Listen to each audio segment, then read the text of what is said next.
दुनियादारी आणि चेन्नई एक्सप्रेसच्या वादानंतर असं दिसतंय की रोहित शेट्टी थोडा सावधच झालाय, कारण पुन्हा एकदा त्याचा सिंघम रिटर्न्स अभिजित पानसे दिग्दर्शित रेगे सोबत 15 ऑगस्टला रिलीज होतोय.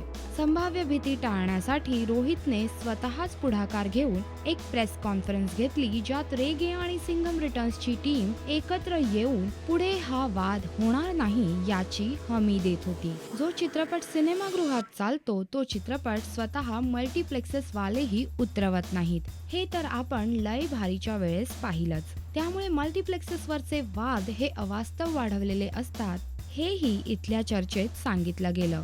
रेगे आणि सिंघम दोघांनाही त्यांची थिएटर्स मिळतील हे आश्वासन दिलं गेलं. एकंदरीत असं स्पष्ट होतं की मराठी चित्रपटांवरून होणाऱ्या वादामुळे आता हिंदी चित्रपटांना दहशत बसलीये किंवा बॉक्स ऑफिस बाबत असुरक्षितता निर्माण झालीये. म्हणूनच मराठी चित्रपटांमध्ये गेस्ट अपीअरन्सेस देणं किंवा मराठी चित्रपटांची निर्मिती करणं यांसारखे नवनवे फंडे वापरून बॉलिवूड वाले मराठी प्रेक्षकांच्या मनात आपली जागा करू पाहतायत. परंतु आता 15 ऑगस्टला आपण पाहायचंय की रोहित शेट्टीच्या या अनोख्या प्रयत्नांचं फलित काय मिळतंय ते.